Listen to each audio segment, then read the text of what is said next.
Assalamualaikum warahmatullahi wabarakatuh. Perkenalkan, kami dari kelompok 3. Di sini kami membuat program sederhana materi Adaline. Di sini kelompok kami terdiri dari 5 orang. Yang pertama saya sendiri, Septian Dwi Prianto. Yang kedua ada Muhammad Irgi Maulana. Yang ketiga ada Miljam Al-Haki. Yang keempat ada Muhammad Bilal Bilhaki. Yang kelima ada Iren Satria Alfariji. Bagian kode ini digunakan untuk menginisialisasi model Adaline. Sebelum proses pelatihan dimulai, parameter yang ditentukan meliputi learning rate sebesar 0,1 untuk mengatur kecepatan pembelajaran maksimum 20 epoch sebagai batas pengulangan pelatihan dan toleransi 0,05 sebagai kriteria penghentian. Selain itu, bobot dan bias diinisialisasi terlebih dahulu sebelum dilakukan proses training pada data. Dan ini merupakan proses pelatihan Adaline.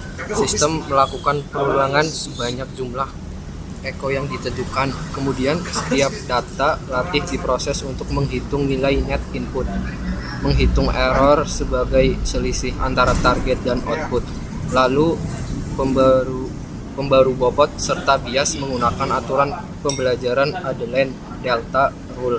Hasil perhitungan setiap iterasi disimpan dan ditampilkan dalam bentuk tabel untuk memantau perubahan bobot selama proses training. Pada bagian kode ini digunakan untuk menampilkan hasil perhitungan training dalam bentuk tabel yang berisi data input, target, nilai net, error, perubahan bobot, perubahan bias, serta bobot dan bias terbaru. Setelah ini, sistem memeriksa nilai perubahan bobot terbesar pada iterasi terakhir.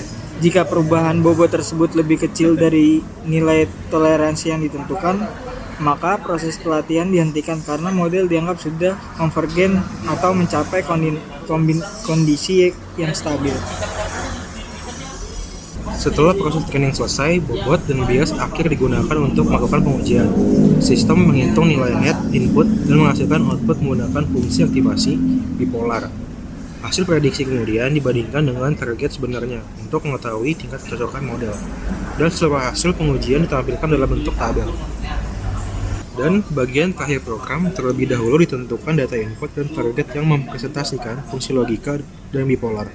Selanjutnya, dibuat model Adaline dengan parameter learning rate 0,1, maksimum 5 epoch, dan toleransi 0,05. Model kemudian dilatih menggunakan data training setelah dilakukan pengujian untuk mengetahui apakah hasil prediksi yang dihasilkan sudah sesuai dengan target yang ditentukan. Dan ini adalah hasil outputnya. Dan di mana sini ada data epoch 1, data epoch 2, kemudian iterasi berhenti pada epoch kedua, alasan perubahan bobot pada baris data terakhir. Sekian dari kelompok kami, kurang lebihnya mohon maaf. Wabillahi taufiq wal hidayah. Wassalamualaikum warahmatullahi wabarakatuh.